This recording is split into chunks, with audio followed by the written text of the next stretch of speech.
खरेदी करणारच। आणि आता थेट जाऊयात, मुख्यमंत्री एकनाथ शिंदे बोलतात।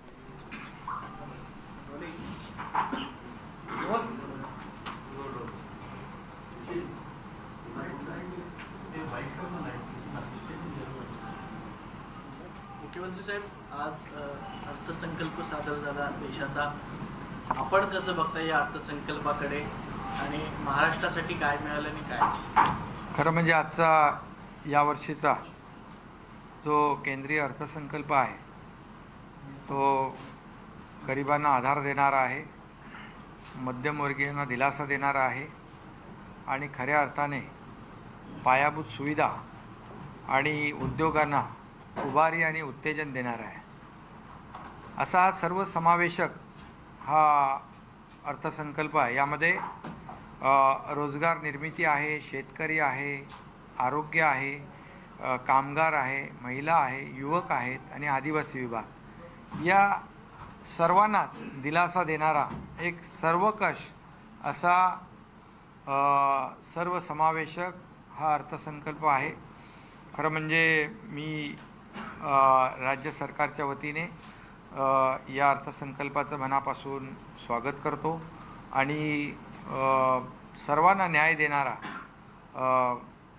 हा अर्थसंकल्प असल्यामुळे देशाचे आदरणीय प्रधानमंत्री नरेंद्र मोदी साहेब यांना देखील धन्यवाद देतो आणि केंद्रीय अर्थमंत्री निर्मला सीतारामजी यांचं देखील मनापासून अभिनंदन करतो आणि त्याचबरोबर सहकार क्षेत्राला देखील मोठ्या प्रमाणावर दिलासा देणारा निर्णय यामध्ये घेतला आहे की आम्ही जे मध्ये सहकार मंत्री अमित शाह साहेबांना भेटलो, साखर उद्योजक आणि साखर उद्योग आणि सहकार क्षेत्र जे अडचणीत आलं होतं ते साखर उद्योग ज्यांना खऱ्या अर्थाने जे त्याचं इन्कम मानून इन्कम टॅक्स आणि जो काही लायबिलिटी त्यांच्यावर आली होती त्यामुळे ते साखर उद्योग अडचणीत आले होते आणि लाखो शेतकरी देखील त्यामुळे अडचणीत येणार होते। आणि मी आणि उपमुख्यमंत्री देवेंद्रजी आणि आमचे काही सहकारी मंत्री आम्ही अमित शाह साहेबांना भेटलो होतो, त्यांना विनंती केली होती की साखर उद्योग हा अडचणीत येईल आणि लाखो शेतकऱ्यांना त्याचा फटका बसेल आणि त्यामुळे जवळपास 10,000 कोटी रुपये यामध्ये जे इन्कम मानलं जात होतं ते खर्च मानला जाऊन त्यामुळे मोठ्या प्रमाणावर याच्यामध्ये 10,000 कोटी रुपये माफ करण्याचा निर्णय देखील या अर्थसंकल्पात घेतला आहे। त्यामुळे मी सहकार मंत्री अमित शाह साहेबांना देखील धन्यवाद देतो, त्यांचे मनापासून अभिनंदन करतो। एक सर्वसमावेशक असा हा जो अर्थसंकल्प आहे यामध्ये मगाशी मी म्हटल्याप्रमाणे सगळ्या त्या डिटेलमध्ये मी जाणार नाही, आपल्याकडे सगळे आकडे आलेले आहेत, परंतु एक सप्तर्षी कार्यक्रम म्हणून अर्थमंत्री महोदयांनी देखील त्याचा उल्लेख केला आहे। त्यामध्ये सर्वसमावेशक विकास, वंचित घटकांना प्राधान्य, पायाभूत सुविधा आणि गुंतवणूक याला प्राधान्य, क्षमता विस्तार आणि त्याचबरोबर हरित विकास, युवक कल्याण म्हणजे रोजगार आणि आर्थिक क्षेत्राचा विकास, हे सगळे विषय 7 विषय घेतलेत आणि एक सप्तर्षी कार्यक्रम आज या ठिकाणी त्यांनी त्याला मान्यता दिलेली आहे। त्यामुळे आणखी जे कर रूपाने जे 5 लाखाचं मर्यादित होतं ते 7 लाखाची मर्यादा तीही वाढवली। त्यामुळे मध्यमवर्गीयांना मोठा दिलासा या अर्थसंकल्पामुळे मिळणार आहे आणि मोठ्या प्रमाणावर इन्फ्रास्ट्रक्चर प्रोजेक्ट जे आहेत ते त्याला 10 लाख कोटी रुपये म्हणजे त्याच्यामध्ये शहरी ग्रामीण सगळा विकास जो आला याला देखील मोठ्या प्रमाणावर चालना मिळेल। खरं म्हणजे हा देशाची आर्थिक उन्नती आणि देशाचा आर्थिक विकास, सर्वांगीण विकास आणि राज्याला देखील त्याचा फायदा होईल आणि अशा प्रकारे मोठ्या प्रमाणावर इन्फ्रा प्रोजेक्टसाठी देखील किंबहुना अर्बन डेव्हलपमेंट यासाठी देखील मोठा निधी यामध्ये ठेवलेला आहे आणि म्हणून आपण पाहतो ज्या राज्याचा देशाचा इन्फ्रा प्रोजेक्टवर जास्ती खर्च होतो, इन्फ्रास्ट्रक्चरचे जे प्रोजेक्ट आहेत त्याच्यामुळे कनेक्टिव्हिटी मोठ्या प्रमाणावर साध्य होते, दळणवळण यंत्रणा जी आहे सुसाध्य होते आणि त्यामुळे त्या देशाचा राज्याची प्रगती फार वेगाने होत असते आणि त्यामुळे हा देखील यामध्ये फोकस केलेला आहे. शेतकऱ्यांना देखील त्यांचं उत्पन्न दुप्पट झालं पाहिजे, त्यामध्ये एक क्रांती घडली पाहिजे, शेतकऱ्यांना मोठ्या प्रमाणावर दिलासा मिळाला पाहिजे, असे देखील अनेक योजना यामध्ये आणलेल्या आहेत.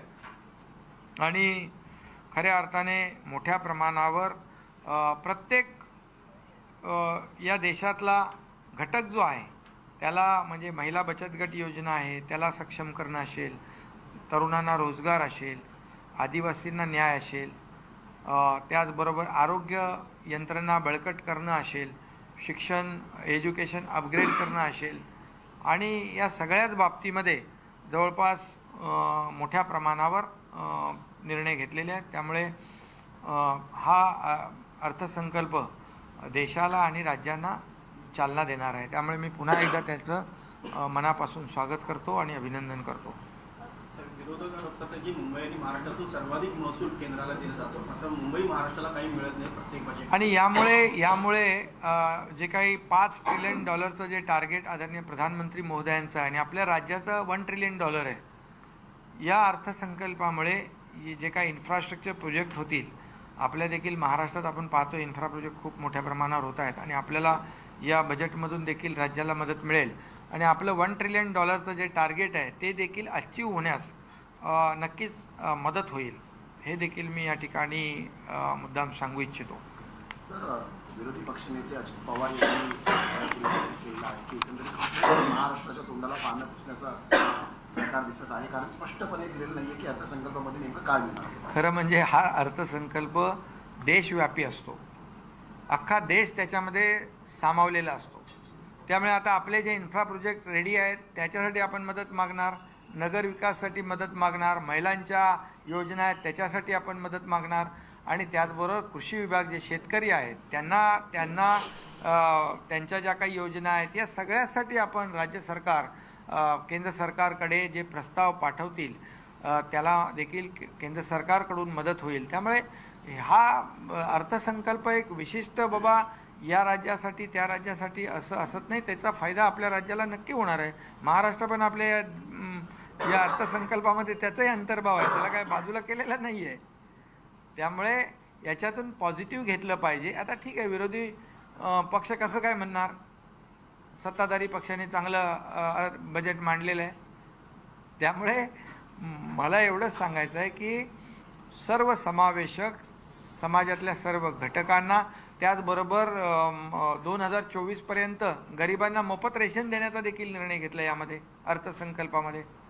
मी सुरुवातीला म्हणालो की गरिबांना आधार देणारा, आणि हे जे काही आज आपण पाहतोय की मध्यमवर्गीय आहे, सगळे लोक आहेत त्याच्यामध्ये, जे सगळ्यांचं लक्ष असतं, जे टॅक्स लिमिट किती आहे, इन्कम टॅक्सचं ते वाढवलेलं आहे, 7 लाख केलेलं आहे. त्यामुळे एक सर्वांना दिलासा देणारा हा फार चांगला अर्थसंकल्प आहे. तर केंद्राने प्रामुख्याने इलेक्ट्रॉनिक व्हेकल्सवर जास्त भर दिलेला आहे. राज्य सरकार देखील त्यानुसार पुढे पाऊल टाकणार आहे का, इलेक्ट्रॉनिक व्हेकल्स यावर भर देणार? हां, बिलकुल. इलेक्ट्रिक व्हेकलला आपण प्रमोट करतोय ना. आता आपल्या शासनाच्या गाड्या आपण EV करतोय आपण, त्याचबरोबर BST ST ज्या आहेत, पब्लिक ट्रान्सपोर्ट आहे तो आपण इलेक्ट्रिक व्हेकल म्हणजे कन्वर्ट करतोय. त्यामुळे हे जे काही धोरण आहे केंद्र सरकारचं, मोदी साहेबांचं, की आता पर्यावरण त्याचा समतोल, म्हणजे अपारंपरिक ऊर्जा, त्याच्यामध्ये ग्रीन एनर्जी आहे, हायड्रो एनर्जी आहे, या सगळ्या ज्या काय त्याला प्रमोट करणं, इलेक्ट्रिक व्हेकल त्याचा एक महत्त्वाचा टप्पा आहे. आणि म्हणून आपलं सरकार देखील मोठ्या प्रमाणावर इलेक्ट्रिक व्हेकल आपल्या राज्यामध्ये आणण्याचं धोरण आपण स्वीकारलेलं आहे, त्याची कार्यवाही सुरू झालेली आहे. पुढच्या वर्षी निवडणूक आहेत म्हणून हे बजेट जे इलेक्शन बजेट असल्याचं विरोधकांचं म्हणणं. आता निवडणुका आहेत म्हणून बजेट करायचं नाही का? आता निवडणूक आहे बाबा, आता पुढे आता सगळ्यांना आता निवडणुकीचं आपण बजेट आहे म्हणाल म्हणून बजेट करायचं नाही. हे बजेट दरवर्षी होणारं बजेट आहे. ह्याच्यामध्ये खऱ्या अर्थाने विरोधी पक्षांनी स्वागत केलं पाहिजे की आता रेल्वेमध्ये कितीतरी मोठ्या प्रमाणावर बजेट दिलं आहे. म्हणजे आतापर्यंत माझ्या माहितीप्रमाणे 2013 पासून आतापर्यंत 9 पटीने बजेट वाढवलेलं आहे याच्यामध्ये रेल्वेसाठी. आता रेल्वे बघा, आपल्या देशातले आपल्या राज्यातले लोक जास्त करून रेल्वेने प्रवास करणार आहे. देशभरामध्ये सगळ्यात जास्ती प्रवासी रेल्वेचे आहेत. एवढी मोठी नेटवर्क, एवढं मोठं कनेक्टिव्हिटी रेल्वेची आहे आणि त्यामुळे त्याच्यावर मोठ्या प्रमाणावर पर्यंतच्या बजेटमध्ये सगळ्यात जास्तीचे पैसे 9 पटीने वाढवले. मग हे याचं स्वागत करायला नको का? सगळ्याच समाज घटकांना न्याय देण्याचं काम केलेलं आहे. गरिबांना, मध्यमवर्गीयांना, महिला भगिनींना, कामगारांना, शेतकऱ्यांना, विद्यार्थ्यांना, त्याचबरोबर तरुणांना रोजगार असेल, हे सगळं बघितलेलं आहे. आरोग्य, शिक्षण, कृषी या सर्व, पर्यावरण, क्लायमेट चेंज याला देखील केंद्रित केलेलं आहे आणि शेतकरी हा केंद्रबिंदू याच्यामध्ये मानलेला आहे. कारण शेतकऱ्याला जादा पैसे मिळाले पाहिजे, त्याचं व्हॅल्यू ॲडिशन झालं पाहिजे, त्याच्या मालाला चांगले दर मिळाले पाहिजे आणि त्याच्यामध्ये देखील पारंपरिक शेतीला आधुनिकतेची जोड दिली पाहिजे. हेही त्याच्यामध्ये मोठ्या प्रमाणावर त्याला पैसे ठेवलेले आहेत. त्यामुळे हे जे काय आहे, हे कुठलाही असा घटक नाही की तो या अर्थसंकल्पामध्ये वंचित राहील. सर, शेतकऱ्यांच्या अभिमानावर धरूनच एक प्रश्न जो आहे तो अजित पवार यांनी उपस्थित केलेला आहे की स्वामीनाथन आयोग जो होता त्याच्या अंमलबजावणीबद्दल अर्थमंत्र्यांनी प्रकाश शब्दही काढलेली. आता मला त्यांच्यावर काय बोलायचं नाही आहे, पण आता म्हटल्याप्रमाणे शेतकरी हा केंद्रबिंदू मानून आत्तापर्यंत कोणत्याही बजेटमध्ये एवढी तरतूद केली नव्हती तेवढी तरतूद या बजेटमध्ये केलेली आहे. शेवटी शेतकऱ्याला आधार देण्यासाठीच. त्याच्यात भरघोसतापर्यंत कोणत्याही बजेटमध्ये एवढी तरतूद केली नव्हती तेवढी तरतूद या बजेटमध्ये केलेली आहे. शेवटी शेतकऱ्याला आधार देण्यासाठीच. त्याच्यात भरघोस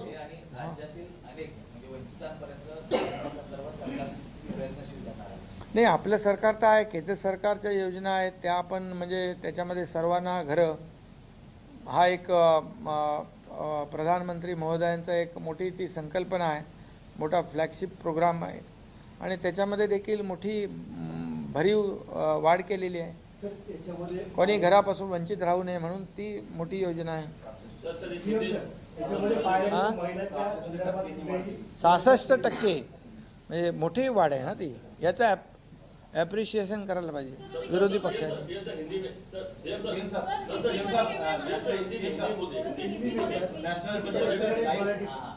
आज जो बजट किया गया, केंद्रीय बजट जो सादर किया गया, उसको किस प्रकार देखते हैं? महाराष्ट्र को क्या मिला है इससे? ये आज का जो इस साल का अर्थसंकल्प बजट जो है ये सर्व समावेशक है. ये गरीबों को आधार देने वाला, मध्यम वर्गीय को दिलासा देने वाला और उद्योग और जो इंफ्रा प्रोजेक्ट है ये सुविधा जो है पायाभूत सुविधा, इसे उत्तेजन और बढ़ावा देने वाला ये अर्थसंकल्प है. और इसमें रोजगार निर्मित है, किसान है, कामगार है, महिलाएं हैं, युवक है, आदिवासी है, आरोग्य है, शिक्षण है, सभी विभाग जो है इस बजट में उनका अंतर्भाव किया है. और अभी उसमें मैं डिटेल में नहीं जाऊंगा, लेकिन ये सर्वांगीण विकास जो देश की आर्थिक उन्नति हो, देश का सर्वांगीण विकास हो, सभी लोगों को न्याय मिले, इसलिए राज्यों को इसका फ़ायदा हो, इसलिए ये बजट को बहुत बजट का मैं स्वागत करता हूँ राज्य सरकार की ओर से. हमें राज्य में भी इसका बहुत बड़ा फ़ायदा हो जाएगा. हमें इंफ्रा प्रोजेक्ट है, नगर विकास है, महिला है, ये विद्यार्थी है, शिक्षक है, कई घटक है, इनको पूरी तरह से फ़ायदा मिलेगा. इसलिए मैं आदरणीय प्रधानमंत्री नरेंद्र मोदी जी का तहे दिल से स्वागत करता हूँ. अर्थ मंत्री निर्मला सीताराम जी का मैं स्वागत करता हूँ, उनका अभिनंदन करता हूँ. और सहकार विभाग के मंत्री अमित शाह साहब का भी मैं तहे दिल से स्वागत, उनका अभिनंदन इसलिए करता हूँ क्योंकि सहकार क्षेत्र के लिए जो शुगर इंडस्ट्री है वो तकलीफ में थी. तब हम लोग यहाँ से, मैं और उप मुख्यमंत्री देवेंद्र जी और हमारे सहयोगी, हम जब दिल्ली गए थे पिछले 24 तारीख को, और उसमें हम लोगों ने ये मुद्दा उठाया था कि ये जो शुगर इंडस्ट्रीज़ है वो तकलीफ में है, ये बंद पड़ सकती है. लाखों जो इस पे किसान डिपेंड है उनको नुकसान हो सकता है। तो उसमें ये बजट के अंदर उन्होंने 10,000 करोड़ की उनको उनका जो टैक्स था वो माफ़ किए करके उनको बहुत बड़ा दिलासा दिया है ये शुगर इंडस्ट्री को और सहकार विभाग को। ये सहकार विभाग जो है वो भी उसका स्ट्रेंथनिंग करने के लिए, मजबूत करने के लिए, उसकी क्षमता बढ़ाने के लिए सहकार मंत्री जी ने भी बहुत बड़ा कदम उठाया, इसलिए उनको भी मैं धन्यवाद देता हूँ। ऐसा ये सर्व समावेशक सभी घटकों को न्याय देने वाला ये बजट है। जो $5 ट्रिलियन जो वो आदरणीय प्रधानमंत्री जी का टारगेट है उसमें हमारा राज्य भी ये अर्थसंकल्प की वजह से निश्चित रूप से जो हमारा टारगेट $1 ट्रिलियन है वो अचीव करने में काफ़ी ये अर्थसंकल्प भी मददगार साबित हो जाएगा। तो आपको लगता है कि इस तरह से किसानों को कुछ दिया गया है, युवाओं को स्किल डेवलपमेंट की ट्रेनिंग दी जाएगी, कई सारे प्रोजेक्ट है, महिलाओं के लिए 2.5 लाख 2 लाख रुपये 7.5% मिलेंगे, आवास योजना के लिए, तो इससे रोजगार भी बढ़ेंगे, महंगाई भी कंट्रोल होगी और इकोनॉमी भी बढ़ेगी ऐसा। हाँ बिल्कुल, अभी देखो उसमें इनकम टैक्स में भी लिमिट बढ़ा दिया, 7 लाख कर दिया, वो भी रिलीफ है। गरीब जो है उनको 2024 तक मुफ्त में रेशन मिलेगा, गरीबों का भी ध्यान रखा है और रोजगार बढ़ेगा इसके अंदर, महिलाओं का सम्मान होगा, उनको खुद के पैर पे खड़े रहने की ताकत मिलेगी। ये इसीलिए बहुत बड़े पैमाने पे बेरोजगारी हटेगी और लोगों को इसका फ़ायदा हो जाएगा। इसलिए ये सप्तर्षि बजट है, ये इसमें सर्व समावेशक विकास है, वंचित जो घटक है उनको न्याय है, इंफ्रास्ट्रक्चर और इन्वेस्टमेंट के लिए ध्यान दिया है, कैपेसिटी बिल्डिंग का है, ग्रीन डेव्हलपमेंट है, सब कुछ है, यूथ है। त्यामुळे केंद्राचा अर्थसंकल्प हा पूर्णतः सर्वसमावेशक असल्याचं मुख्यमंत्री एकनाथ शिंदे यांनी म्हटलं आहे। या बुलेटिनमध्ये इथेच थांबूयात।